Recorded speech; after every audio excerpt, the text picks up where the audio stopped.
Granny, I told all my friends you finally got your own cabin by the bay. Daddy said it was a surprise. That sentence changed everything. If I'd dropped my fork a second earlier, it might have speared the smile off Vanessa's face, but I didn't, I froze. Lily's voice was light, pure sugar, but what she said tasted like salt in an old wound. Across the white linen table, Daniel blinked. But he didn't look up. Vanessa only reached for her mimosa and smiled like it was nothing. I stayed still. One breath, then another. Because this wasn't just a brunch. This was a betrayal served with strawberries and whipped cream. If you're wondering whether this story will end in laughter or tears, well, that depends. But one thing's certain, it started here, at this exact moment. With that one sentence, and if you're listening closely, tell me, dear, do you think the voice telling this story sounds calm or just tired of pretending? You hear something I don't? Don't be shy. Tell me what needs changing. Now, let me take you back a few minutes. The ceiling fan above us spun in slow, lazy circles. Outside, the waters of Mobile Bay shimmered.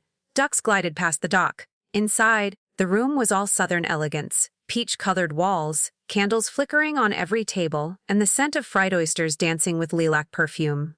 Vanessa had outdone herself. Private room, custom menu, little name cards with hand-lettered script. She even ordered a Happy Mother's Day, Mildred.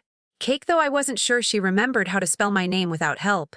Daniel had barely spoken since I sat down. He looked thinner, ice-tired, that same blue dress shirt I gave him 2 birthdays ago. And my granddaughter, Lily, sweet thing, had been chatting away about her art class, her swim lessons, and her new Barbie house. Until she said it, Granny, I told all my friends. I'd blinked, caught mid-cut into a waffle. At first, I thought I misheard. But then she said, cabin, again. The one by the pier, she added. The one Daddy gave you? I looked at Daniel. Nothing. He stirred his coffee like it held the secret to a happy marriage. Cabin? By the pier? We didn't have a cabin. We had a house. In Monroeville, the house Sam and I built with our hands. It had a garden with stubborn weeds and a swing made from recycled porch wood. Every floorboard creaked in a different language, and the old mailbox leaned sideways like it was tired of holding news. That house was everything. My retirement plan, my memory box, my anchor. And now I was hearing about it secondhand. Didn't Daddy say it was a gift? Lily asked, turning to Vanessa. Vanessa only smiled and patted her daughter's arm. It's okay, sweetie. Let Grandma enjoy the surprise. Surprise. The word rang louder than the jazz music playing near the kitchen. I reached for my water. My fingers trembled slightly. Just a year ago, Daniel had asked me to sign a few papers. For taxes, he said. Easier to manage things through the LLC. I hadn't questioned it. Why would I? He was my only son. Sam had passed 6 years before that. His will was simple. Everything went to me, and after I passed, to Daniel. We never argued about money. We never needed lawyers. We were family. Or at least, I thought we were. Now Lily was drawing pictures in art class of a cabin she believed belonged to me. And Vanessa, well, Vanessa was booking it out on Airbnb under a shell company with a pretty little logo and a 5-star review section. I smiled at Lily. That's lovely, darling. The lie left my mouth dry. She deserved the smile. She didn't know. But I knew, and I wasn't going to forget. One day, that smile on Vanessa's face would slip, and when it did, she'd see what it looks like when kindness runs out. But for now, I sat still and waited. Would you? Would you speak up in a room full of polite liars? Or would you sip your orange juice and plot in silence? Back then, I thought we'd grow old in that house until the vines swallowed the porch. Sam loved trimming the rose bushes every Sunday morning. He wore that same faded denim shirt, the one with the torn cuff, and hummed songs I never quite recognized. I'd sit on the swing he built, holding my coffee, listening to the rustle of leaves and the occasional buzz of cicadas. Some days, I brought out my clay and shaped small bowls on a portable wheel. They were always crooked. Sam said that made them honest. One afternoon, maybe 2 years before he passed, he paused his pruning and looked up at me. I ever tell you what my father said about land? He asked, shear still in hand. I shook my head. If someone ever takes something that wasn't given to them freely, they won't know how to care for it. He wiped his brow. Same with people. Same with love. I didn't realize it then, but he was warning me. Not about Daniel. About the silence that grows between trust and neglect. About the way things disappear not all at once but in small, polite pieces. That porch faced west. In the late afternoons, the light poured through the dogwoods and cast golden shadows across the steps. Sam once told me it made the world look gentler. He was a simple man, a good one. He never got rich, but he made enough to build our home with his own hands and pay it off by 60.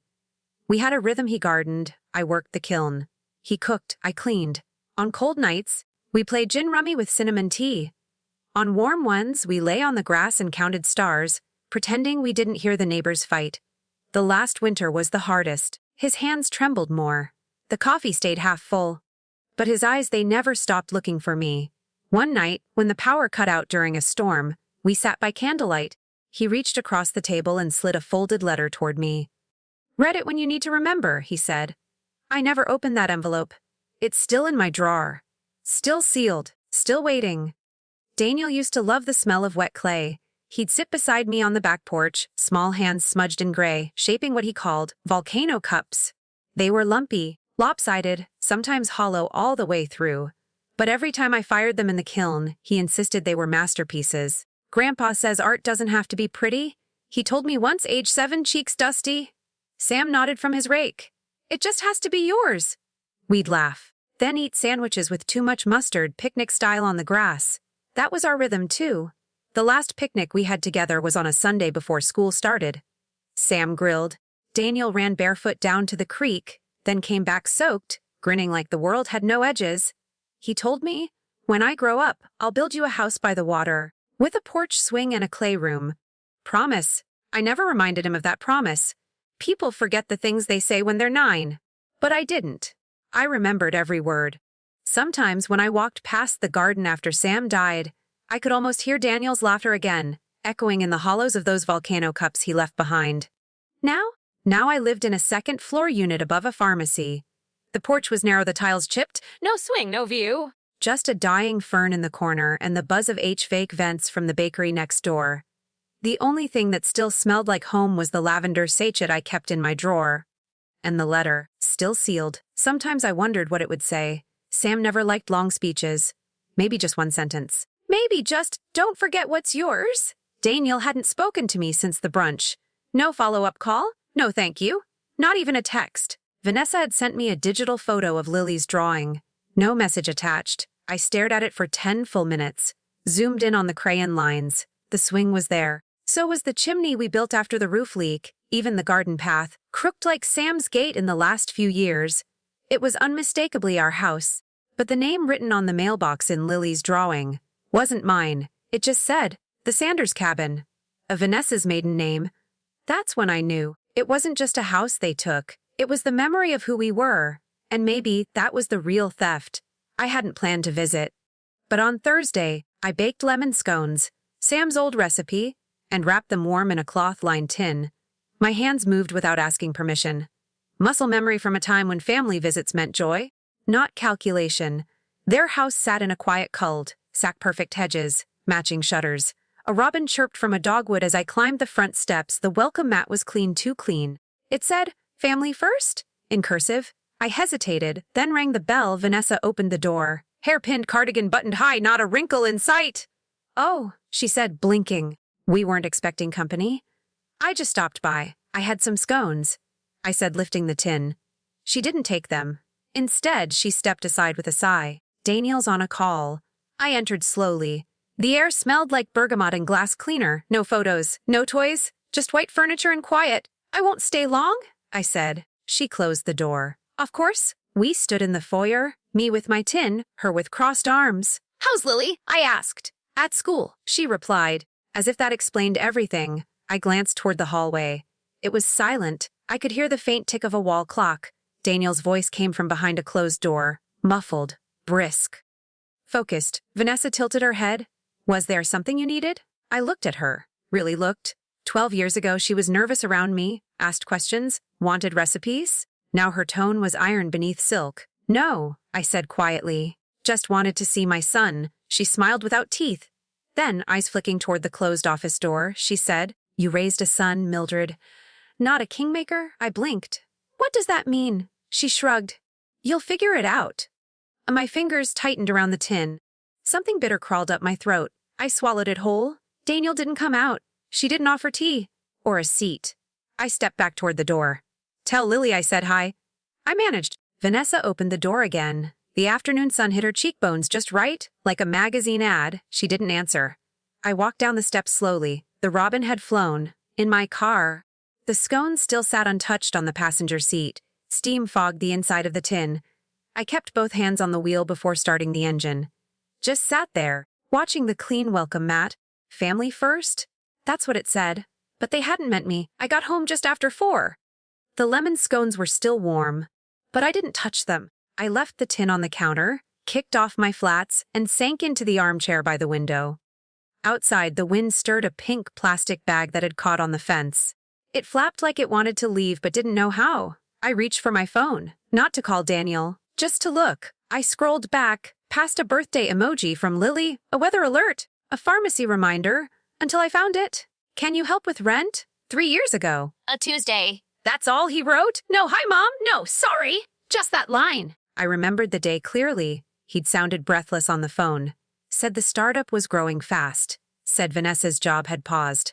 Said it was temporary. They'd just had Lily. The house was new. Everything felt urgent, so I said yes.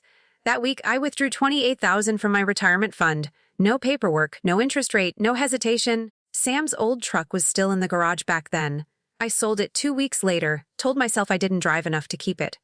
But the truth, Daniel needed cash flow, and I was the mother with flexibility. I opened my drawer. There it was, the savings book, yellowed at the edges. Sam's handwriting still marked in blue ink. He used to update it by hand, even after they sent us online statements. Page after page slow, careful deposits, birthdays, holiday bonuses, refunds from canceled trips. Not once did we touch it, until Daniel asked. Now it held a balance of $612. I ran my finger down the column. Each number a story. Down payment help, Daniel once said, signing the loan form with my pen. He'd laughed after. One day you'll get a real return. At the time I smiled, but now I sat in my second-floor apartment with old carpet and one working burner. And I wondered, who really needed the loan? Was it him? Or me? Not just the money, but the belief that I still mattered. That being his mother meant something more than being convenient. I closed the savings book and tucked it under a stack of old gardening catalogs. Then I turned off my phone. The screen went black. My face disappeared. The wind outside had stopped, but inside me, a different kind of storm had just begun. The bank hadn't changed much in 10 years. Same dusty carpet. Same clunky pen chained to the counter. Even the ficus plant in the corner looked tired of pretending to thrive. I walked in with a folder tucked under my arm. Inside it, copies of old account statements with both our names, Samuel and Mildred Hawthorne, joint, always joint. A young teller greeted me with a practiced smile. Hi there. How can I help today? I'd like to check on a dormant account, I said. It belonged to my late husband and me, he nodded. May I see some ID? I handed over my license and the printouts. He tapped his keyboard, brows furrowing as he read. This account was recently moved, he said after a moment. Transferred under a different entity. I leaned in. Excuse me. He turned the screen slightly, just enough for me to see a new name at the top. Asan Bay Holdings, LCs. The letters looked like they didn't belong. Cold, corporate, foreign. I don't understand, I whispered. There was a request filed last June, he said, scrolling, with power of attorney documentation. All appears to be in order signed and notarized. My mouth went dry. June.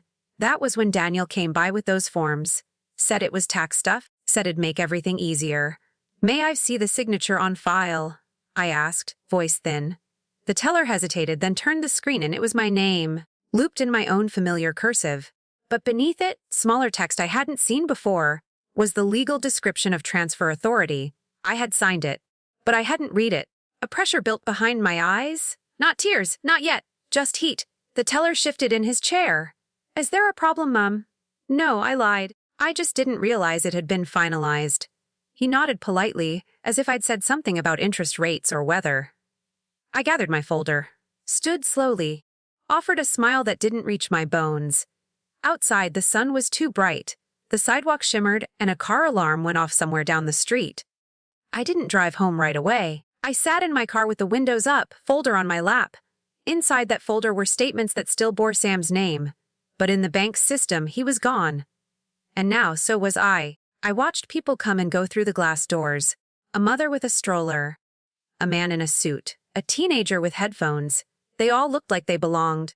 For the first time in a long while, I didn't remember the drive home. Only the sound of tires against hot pavement and the feel of the folder digging into my side. The door clicked behind me. Silence wrapped around the apartment like a second skin. I placed the folder on the kitchen table. Didn't open it. Instead, I walked to the bedroom, kneeled beside the old cedar dresser, pulled the bottom drawer open. It creaked, just like it always had. Inside were handkerchiefs, faded recipe cards, a broken brooch from my wedding day, and the envelope, still sealed. Still waiting. I sat on the bed, held it in both hands. The paper had softened with time, edges curled. Sam had written my name on the front in blue ink. Just, no date, no decoration. Just that one letter, like he knew I'd recognize it in any lifetime. I turned it over, ran my thumb across the seam. Then, finally, I opened it. Inside was a single sheet, folded once. The handwriting was his, a little shaky but strong, familiar loops and slants. It read, "If you ever feel erased, you're not. You were always the anchor. Even when I was drifting, even now. Love, Sam." I read it once, then again. The words didn't shout. They whispered. But they landed deep. I pressed the paper to my chest, felt it there between the weight of my lungs and the hollow ache in my ribs. A sob caught in my throat, soft, not violent. And then the tears came. Not the kind that ask for pity, the kind that cleans, that remind you there's still something worth feeling. I sat there letting them fall, onto my lap, the bedspread, the floor. It was the first time I cried in months. Not for Sam, not even for Daniel, for me, for the version of myself that had stopped believing I mattered, for the woman who signed forms without reading, who thought love meant staying silent. The sun had shifted by the time I looked up. Light spilled across the floor in soft bands. Dust floated through it like tiny ghosts. I stood, folded the letter carefully, slipped it back into its envelope, back into the drawer, not to hide it, just to keep it near. Then I walked to the kitchen, opened the folder one page at a time. Sam was gone, but I was still here. And maybe for the first time in years, I was about to make a decision only for me. The drive to Monroeville took 47 minutes. I counted every mile, every tree I used to name on Sunday walks, every faded road sign still clinging to rusted poles. The last stretch curve near the old gas station Sam and I used to stop at for boiled peanuts. It had a new awning now. Bright, polished, soulless. I turned down the gravel road that once led home. It used to be wild, vines spilling over the ditches, fence posts leaning like old men. Now the grass was trimmed. The driveway had white stones. A wooden sign hung near the mailbox. "Welcome to the Bayed Rustic Escape Cabin." My breath caught. They'd even painted the shutters, pale blue, Vanessa's favorite color. I pulled off the road and parked beneath the pines far enough to go unseen. Turned off the engine. The cabin stood where my home had been. Same bones, same windows. But it looked like it was wearing someone else's skin. The porch swing was gone. In its place, 2 Adirondack chairs with white cushions. A lantern hung from the eaves like an ornament. Too perfect. I didn't get out. Just rolled the window down halfway. Listened. Birdsong went through pine needles. And laughter. A young woman stepped out onto the porch, barefoot, holding a bottle of white wine in one hand and a straw hat in the other. She called inside, "You bring the glasses." A man answered something I couldn't make out. They were tourists, guests, strangers. Living inside my memory, she didn't see me, didn't pause, didn't wonder who the woman in the parked car might be. Why would she? To her, this was a weekend getaway. To me, it was the floor I paced during labor, the sink where I washed Sam's last teacup, the threshold Daniel crossed when he took his first step. Now it was $290 a night. I watched her disappear back inside. The door clicked softly. I waited. Long enough for the air to grow heavy. Long enough to memorize what had been taken. Then I started the car. No anger, no plan. Just a silence that settled between my ribs like something sacred. And yet, as I drove away, one thought refused to leave. They didn't steal it. I gave it. Without knowing. And that was somehow worse. I didn't want to go home. So I kept driving until the trees thinned and the air turned salty. There was a stretch of beach just outside Monroeville, forgotten by most tourists, but Sam and I used to bring Daniel there on quiet Sundays. We'd build castles, eat sandwiches under a faded striped umbrella, laugh when the wind stole our napkins.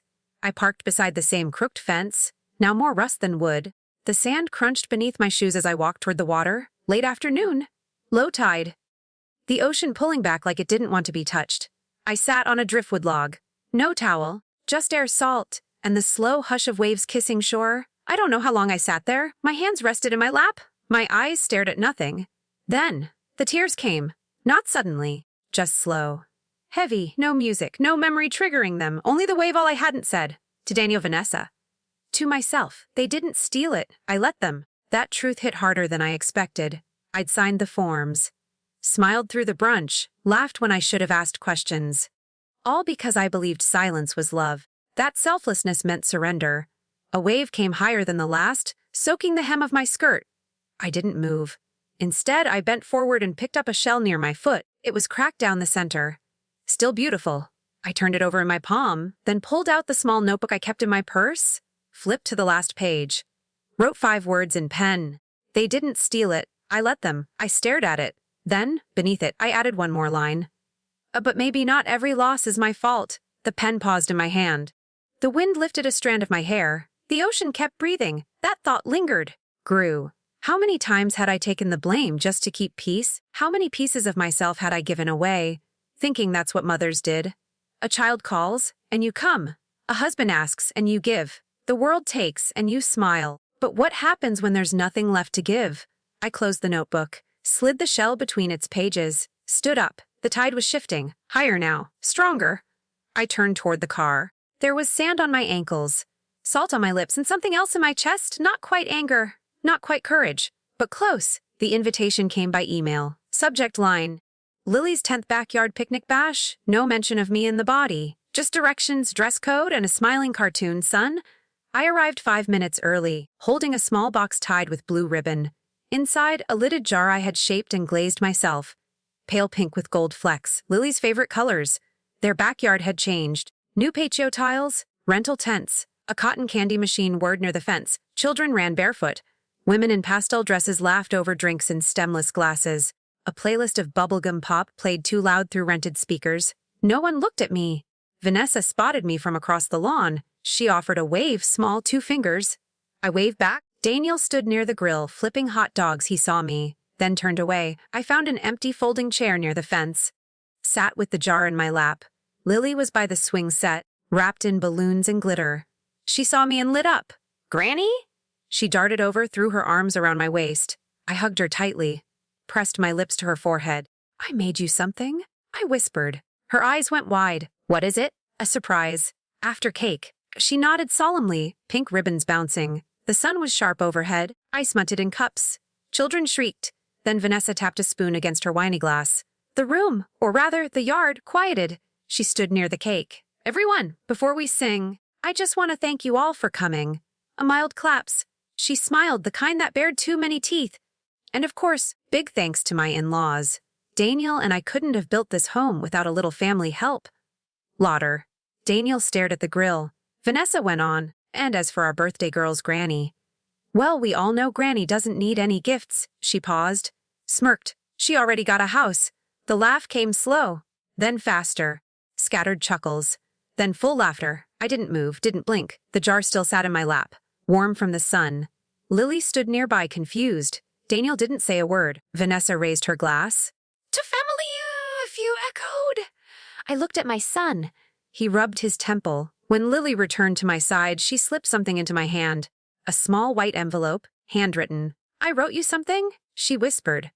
My fingers closed around it. It was light, but it felt heavier than the jar. I looked at her. She was smiling again. Hopeful, waiting. I nodded, and didn't say a word.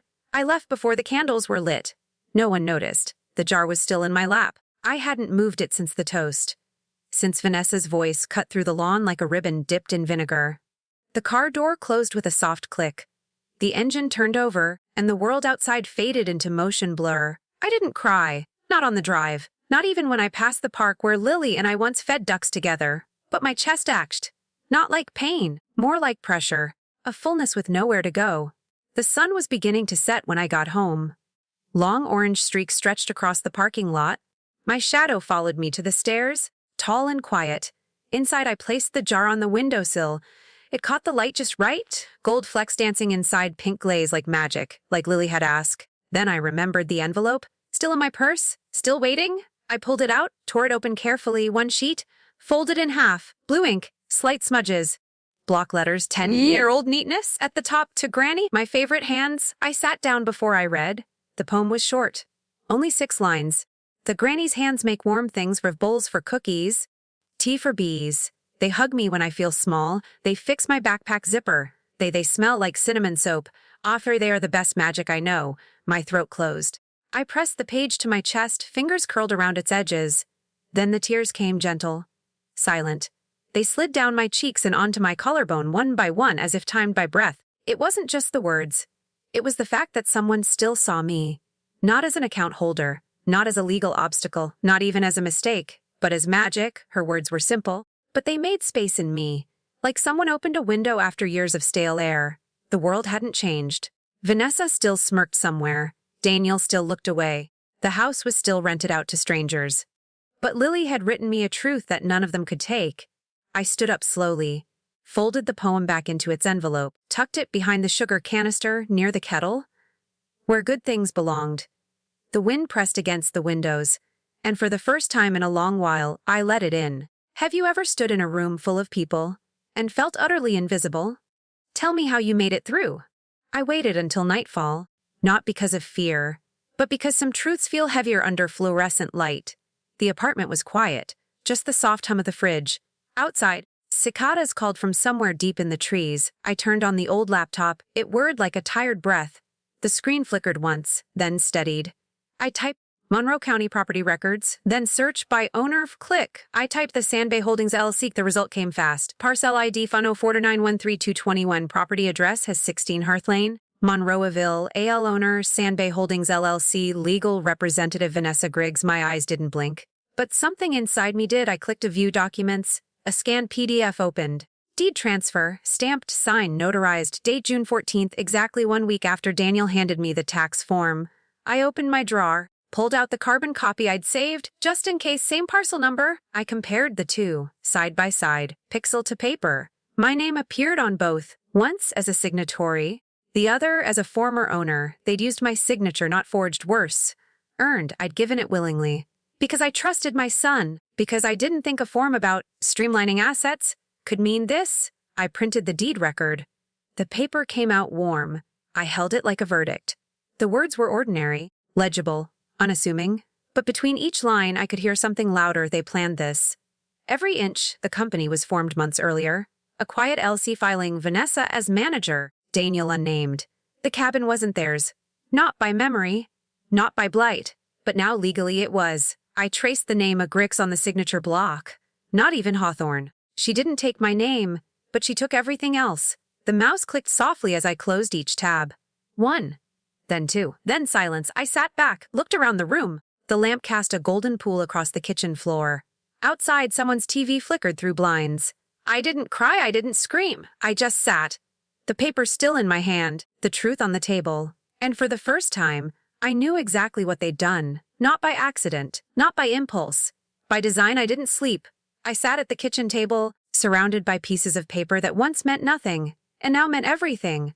The printed deed, the LLC registry, the old tax form with my name, and Sam's letter. I unfolded it again. The paper had softened from years in the drawer, but the ink held firm. You were always the anchor. I ran my fingers over the words, then turned it over. The back was blank, waiting. I picked up a pen, wrote slow. Deliberate? They erased me? Now I erased their power. I didn't know where the words came from, but they arrived like breath after drowning. For the first time in months, my hand didn't tremble. I set the letter aside, opened the laptop, clicked into Gmail. For new message, ethics violation Sandbay Holdings LLC's. My fingers hovered over the keys. Then I began to type. To whom it may concern, I am writing to file a formal ethics complaint against Sandbay Holdings LLC and its legal representative Vanessa Griggs. Attached are copies of official documents, deed transfer, registry filings, and a signed authorization that I believe were obtained under misleading circumstances. I kept going. Short sentences, no emotion, just facts. When I was done, I attached 3 PDFs, labeled them clearly, dated them. I scrolled up, entered the email address of the Monroe County Property Oversight Committee. It auto-filled. I had searched it enough times in the past hour. I stared at the blinking cursor in the to field. Then at the send button. My right hand hovered over the mouse. Close enough to click, but I didn't. Not yet. The room was quiet. Light from the stove clock glowed green on the wall. I looked out the window. The street below was empty. A single street lamp flickered outside, on off, on again. I exhaled slowly, felt the weight of silence settle around me. This wasn't anger. It wasn't revenge. It was clarity. A return. Still, my finger stayed where it was, barely touching the mouse. I thought of Daniel, Lily, Vanessa's smirk, the swing that wasn't there anymore, and Sam's voice in my head. If you ever feel erasive, the rest echoed too quiet to name. I looked back at the screen. The cursor blinked again. Still waiting. Still asking, will she send it? I woke before the sun. Not from sleep, not from stillness. The kind of silence that follows a decision already made. I didn't check the email. I didn't open the laptop. Instead, I made tea. Poured it slowly into the ceramic cup Sam gave me on our 30th anniversary. The glaze had a crack near the base, but it still held. I dressed with care. Pressed shirt, flat shoes. Hair pulled back in a simple twist. Then I gathered the folder, tied it with a rubber band, held it like it might vanish if I let go. The drive to the Monroe County office took 20 minutes. I parked beneath a tree that hadn't lost all its summer leaves yet. The sidewalk was damp from sprinklers. Inside, the air smelled like carpet glue and old paper. A receptionist with gold hoop earrings pointed me toward room 112, property records and disputes. I pushed the door open. It creaked. Inside, 4 desks, a water cooler, a wall clock ticking 2 minutes fast. Behind the middle desk sat a woman typing, dark blazer, low ponytail, no makeup. She glanced up. Yes, I need to file a complaint, I said. It's about a property transfer. She gestured to the chair. Sit. I did. Name? She asked. Mildred Hawthorne. She typed. Address. I gave it. Her fingers moved fast. Are you the current title holder? No. I said. Not anymore. I handed her the folder. She opened it. 1 page at a time, the deed, the registry, the authorization form. Her typing stopped. She looked at the date, then the signature, then me. You signed this? She said. Yes. But I didn't know what I was signing. Her brow lifted. My son said it was for taxes. Her eyes flicked back to the page. And this LLC, Sandbay Holdings? She asked. I nodded. That's my daughter-in-law. She's listed as the legal manager. Silence. Only the clock ticking. She set the paper down, folded her hands. My name is Carla. I'm a compliance officer. We don't usually get walk-ins. I didn't want to send an email, I said. I needed someone to hear me. Carla looked at the folder again. Her expression softened, just slightly. You did the right thing coming here, she said. And for the first time that morning, I let myself breathe. Carla finished scanning the last page. Her fingers were careful, precise, like she was handling something more fragile than paper. I'll make copies for our internal file, she said. You'll keep your originals? I nodded. She stood and walked to the back room, leaving the folder on her desk. I glanced around the office. Corkboard with faded announcements, fluorescent light buzzing faintly above, a dusty fan turning slowly in the corner. Ordinary place. Extraordinary moment. She returned with a manila envelope, placed my documents inside and handed them back to me. I've submitted a flag to our ethics and compliance unit, she said. They'll follow up within a week, maybe sooner. Her voice was steady. Not warm, not cold, just exact. I took the envelope with both hands, felt the lightness of it, despite what it carried. You won't hear from us right away, Carla continued. But don't let that worry you. We take these things seriously. I stood slowly. Thank you for listening, I said. Carla gave a slight nod. I turned toward the door. My hand was already on the knob when she spoke again. They always think women your age won't fight back. I paused. Felt it land. Not like praise, not like pity, just truth. Undeniable. I didn't turn around, didn't reply. But my grip on the envelope tightened just slightly, and I walked out. The hallway outside felt longer than before. Wider. My steps echoed against tile. Outside the light had changed. No longer early morning pale, but the gold of something beginning again. I crossed the parking lot with slow, even strides, each footstep certain, each breath steady. The trees rustled above me. A bird darted between branches, ordinary sounds, but they felt new, like the world was listening now. I unlocked the car, slid the envelope into the passenger's seat, sat for a moment, just breathing. Somewhere inside that building, my name existed again, not as a formality, not as an afterthought, but as a voice, and maybe, just maybe, that was the beginning of justice. Not the loud kind, but the kind that comes one folder, one witness, one silent promise at a time. The morning after the visit to the council office, I made oatmeal, no sugar, just cinnamon, the way Sam liked it. I sat at the table, chewing slowly, eyes fixed on the window. The day felt different. Not brighter, not louder, just steady. After I washed the dishes, I took out the envelope Carla had given me, set it beside the landline phone. Then I opened my laptop, logged into my bank account. It loaded slowly, blue bar crawling across the screen like a cautious thought. There it was, the scheduled transferred $250 every month to Daniel Hawthorne, labeled family support. I stared at it. 10 years ago, it started as a one-time gift. Then Lily was born. Then the startup. Then layoffs. Then another just for now request. And now it was clockwork, automatic, expected. I clicked cancel. The system asked if are you sure? I clicked yes. Then I opened my contacts. Found E. Thomas Wilk, senior advisor. He'd helped us open our first joint account in 1983. Back when Daniel was still in Little League, I called. Wilk Financial, this is Thomas? Tom, it's Mildred. A pause? Then warmth. Well, hello there. What can I do for you? I want to close joint access to all accounts. Anything Daniel is tied to? He didn't respond right away. Then, carefully, all right. Effective when? Another pause. Then. Understood. We'll send confirmation by mail. And email. Thank you, Tom. No problem. And Mildred, if you ever need anything, I'll call. I hung up. The line went quiet, but the silence felt clean. I stood, walked to the drawer beside the stove, opened it. Tucked between recipe cards and expired coupons was Daniel's secondary debit card. The one I'd added, just in case, when he was in college. He never returned it. I held it in my palm. Thin glossy. Still pristine. Then I opened the junk drawer, pulled out a pair of orange-handled scissors, set the card down on the counter, lined the blade over the numbers, paused. Just 1 second. Then, snip. A clean diagonal cut, through history. I dropped both halves into the trash, wiped the counter with a clean cloth, slow, circular. Then I made tea, sat down, and smiled. Not because it felt good, but because it finally felt done. The kettle clicked off, steam curled upward, vanishing into the still kitchen air. I poured the water, let the tea steep, then walked to the small writing desk by the window, pulled out a single sheet of cream stationery. My hands didn't shake. Not today. I picked up my pen, blue ink, fine point, Sam's favorite. No greeting, no dear. Just a sentence. Sharp, straight. From now on I give nothing, quietly. That was it. No list of offenses, no explanation, no plea. Just truth. I signed it. M. Hawthorne. Then folded the paper once neatly, slipped it into an envelope, sealed it shut, pressed the edge with my thumb until the glue held. I walked to the kitchen drawer, pulled out an old stamp, placed it in the corner, then paused. There, tucked under a stack of old mail, was another envelope, smaller, thicker. The cruise voucher. Daniel had given it to me last year, printed on glossy cardstock. A 7-day Caribbean trip, sailing out of Miami, balcony cabin, all inclusive. There was a note attached. To the woman who taught me generosity. Back then I'd smiled, held it to my chest. I even packed a sun hat. Never used it. Vanessa had called 2 weeks before departure, said the trip was tight with timing, and that maybe I'd prefer a quieter holiday.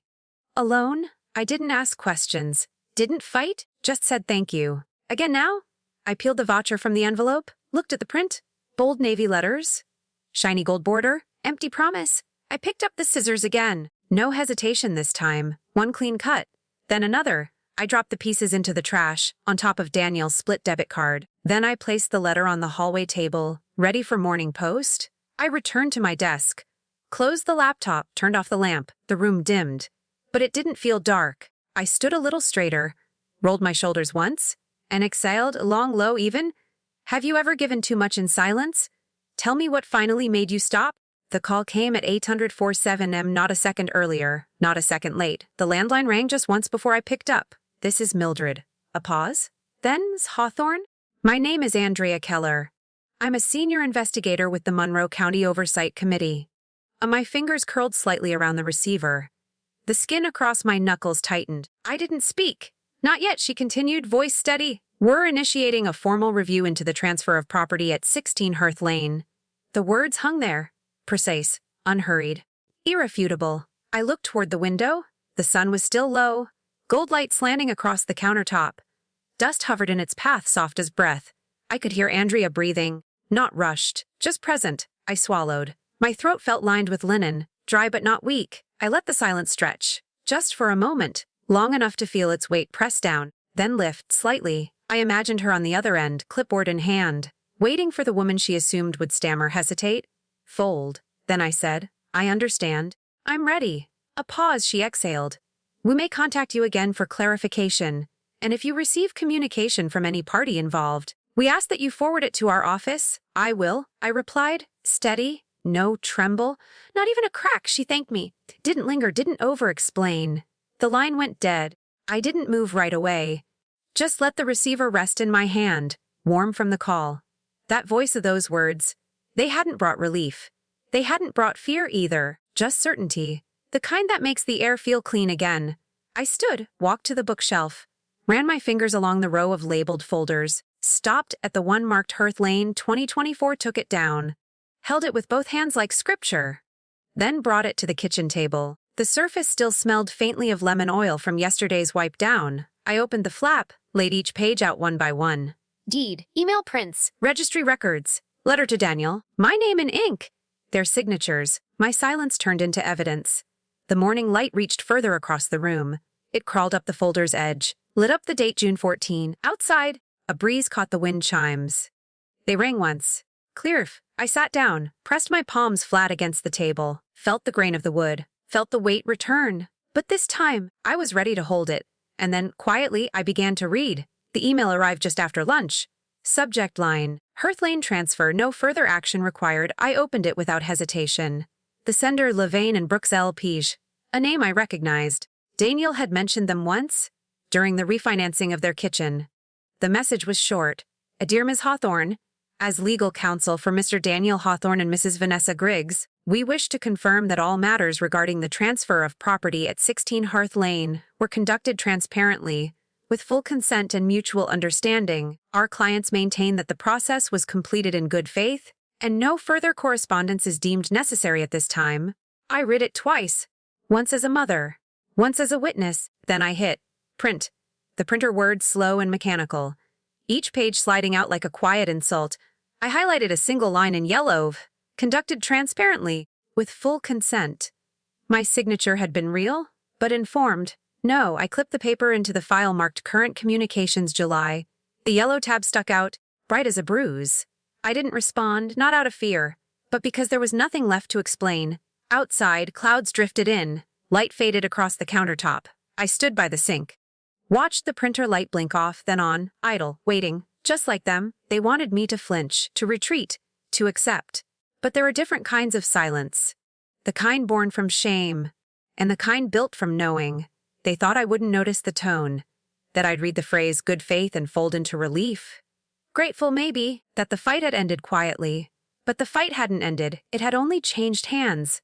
I placed the file back in the accordion folder, snapped the button shut.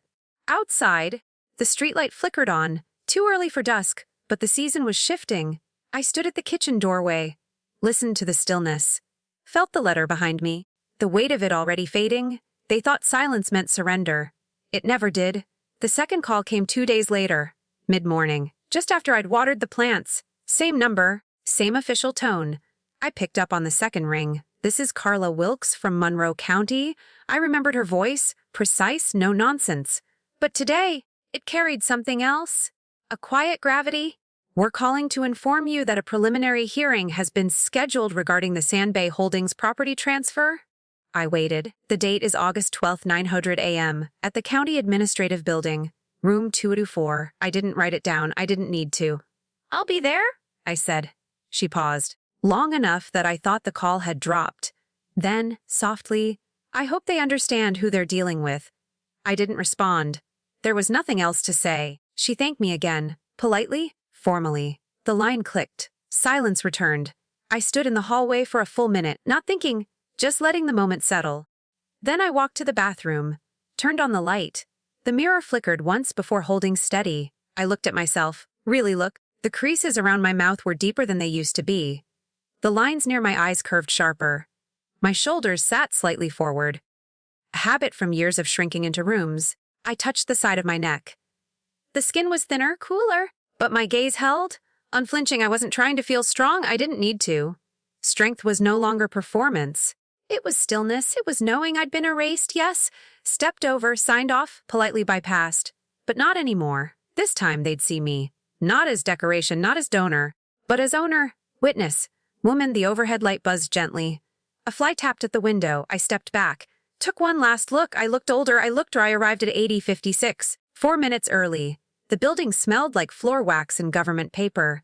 Familiar, sterile. I walked the hallway slow, not to stall, but to arrive on my terms. Every few steps, my heels clicked against the tile, a quiet rhythm. Unrushed, unapologetic, room 204. The door was already open. Voices inside, chairs sliding, legal pads flipping. I stepped in. The panel sat at the far end. 3 officials in gray and navy, laptops open. No smiles. To the right, Vanessa. Dark blazer, arms crossed, eyes forward. Beside her, Daniel. He didn't look at me. Not once. His lawyer did, briefly, then down again. I held my folder close. No bag, no purse, just the file. The seat in the back row was empty. A few others were filled. Observers, maybe. Clerks. One man with a tape recorder. But I didn't sit. I walked straight to the center table. No announcement, no drama. I pulled the chair back. Sat, straight spine, hands folded. Vanessa's lawyer leaned toward her, whispered something. She shrugged. One of the panelists adjusted her glasses. Looked at me. Miss Hawthorne, I nodded. Do you have materials to submit today? I slid the folder forward. 1 copy. Chronologically ordered, all originals. I retained scans for your record. My voice didn't shake. It didn't rise either, just existed. Like I did. They took the file, passed it down. Pages flipped. Behind me, someone coughed. Vanessa tapped her pen. Twice, Daniel crossed his legs.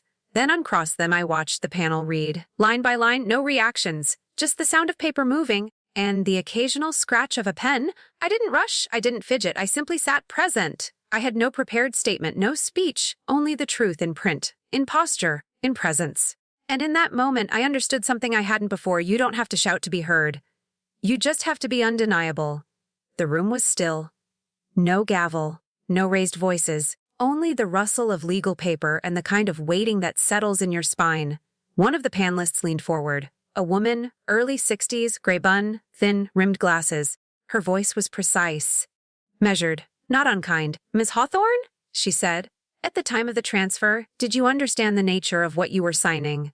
I let the question sit. My gaze dropped to the paper in front of her. They're my own signature in blue ink, curved and steady, signed without hesitation, without protection. I folded my hands in my lap, thumbs pressing against one another. Not nervous, just aware. Then I answered. Silence followed, not discomfort, not disbelief, just a recognition. I lifted my chin slightly. I wasn't told what it truly meant. I wasn't walked through it. I wasn't warned. The panelist didn't write. She watched me. I continued. I was expected to trust, to sign, to make it easier for everyone. And did you ask any questions at the time? I looked at Daniel. He sat 2 rows over, shoulders slightly hunched, his thumb tapping the side of his leg like he was keeping time with guilt. No, I said, because I trusted my son. The words didn't come with accusation. They weren't edged with bitterness. They were simple. And in their simplicity, sharp. The air in the room shifted. Quiet murmurs faded. Even the fluorescent lights seemed to buzz a little softer. Another panelist, the one in the navy tie, wrote something. His pen scratched loud against the legal pad. The woman asked, "Did you feel pressured in any way?" I looked at her. Had her eyes. Pressure in my world never looked like shouting. It looked like silence. Like being told it would all be fine. Like having every favor from the past used as a reason not to ask. Yes, I said, but not in the way you're thinking. Vanessa shifted in her seat, crossed her legs, uncrossed them. Daniel still didn't look at me, but I looked at him. His face was half turned, cheek hollow, eyes downward, mouth closed tight. I remembered the boy who used to hand me dandelions in spring, who cried when his goldfish died, who once told me, "I'll never lie to you." Now here we were. I didn't say a word, didn't plead, didn't break. I simply let my silence fill the space between us. Because sometimes truth doesn't need to chase anyone down. It just needs to be still long enough to be undeniable. The smell of wet clay welcomed me home, earthy, cool, alive in its stillness. It was my first class back. No ribbon cutting, no press release. Just a handwritten sign taped to the door, intro to hand-thrown pottery Tuesdays, 2 p.m. 3 students came, all gray-haired, all quiet, all slightly unsure of what to do with their hands. I arrived early, swept the floor twice even though it was already clean. Wiped the windows again, letting the morning light pour through. I wanted them to see what I saw. Not just tools and dust, but space to breathe. When they arrived, we shook hands gently. Their palms were soft, warm, some with age spots. One with a tremor, We began with pinch pots simple, forgiving, gentle on the wrists. "Don't try to impress the clay," I said. "Just let it know you're here." They moved slow. Clay slipped through fingers. Laughter came in small puffs, not from jokes, but from surprise. "Mine's lopsided," one woman said. I replied. So is life. I watched them lean forward, tentative at first, then more certain. They weren't making bowls. They were making room, inside themselves. We worked like that for an hour. No music, just breath and motion. The soft hum of the wheel, and the occasional murmur when something finally took shape. I didn't talk about the hearing. Didn't mention Daniel. Didn't need to. That room held no space for what had been taken. Only what was being made. I moved between them, adjusting posture, showing how to press the heel of the hand without collapse. "You're not forcing it," I said. "You're asking it to rise." Someone wrote that down in a notebook with floral corners. The afternoon light filtered through the high windows. A warm, low angle that made the dust sparkle. Time stretched and softened. Near the end, the door creaked open. Lily peeked in. She wore her school backpack and held a full, covered tray in both hands. "Granny," she whispered. "I brought the ones with cinnamon." I felt my mouth curl before I told it to. A real smile. Not the kind that holds things in. The kind that lets something out. She crossed the room slowly, careful not to drop the tray, set it on the counter beside the drying shelf. The others looked up. One waved. Lily waved back. I reached for her hand. It was warm, sticky with sugar. She grinned, eyes bright. No questions, no words about Daniel, just us. And clay, and cinnamon, and light. The students had gone. Lily too. The room was quiet again, still warm with presence, but emptied of motion. I rinsed my hands at the sink. Cool water over sore knuckles. The clay slid off in gray ribbons, spiraling into the drain. I peeled off the apron, folded it twice, hung it beside Sam's old flannel on the hook. The sleeve still held a faint smell of turpentine and thyme. Then I made tea, chamomile today, 2 teaspoons, no honey. The kettle's hiss was soft, almost apologetic. I let the steam rise before pouring, watching it fog the glass in front of me. But I didn't sit. Not yet. Instead, I walked out the back door, where the gravel met the patch of grass behind the studio. The mailbox leaned to the left like it had been tired for years. Paint chipped. Handle rusted cold. I opened it. Inside was a single envelope, cream-colored, stamped with the seal of Monroe County. No drama, no bold words, just bureaucracy. I held it in both hands. The weight of it felt heavier than it should have. Paper and ink, but also memory. I brought it inside. Slit the top open with my thumbnail. Unfolded the page. Read it once, eyes steady, then again slower. Final decision: all rights, deeds, and interests related to the property at 16 Hearth Lane shall be restored to Mildred Hawthorne effective immediately. No apology, no acknowledgement. Just a correction, quiet and official. I let the page rest in my palm. Listened to the ticking of the wall clock. Listened to the soft click of the kettle cooling down. Then I folded the letter in half. Once, twice, slid it into the drawer with the teaspoons. Not locked, just stored. It had been taken, now it returned? That was enough. I turned back to the wheel, sat down, placed a new ball of clay at the center, pressed both palms to its sides. The clay was cool, firm, willing. I closed my eyes, took one slow breath, let it anchor me. The wheel began to spin, slow, then even. My hands moved with more certainty now, wrist firm, thumb steady. I pressed, lifted, shaped. No one was watching, but something in me opened. Outside, the sky turned amber. Dust caught in the air like gold. And I thought, what legacy do you wish to shape before you go?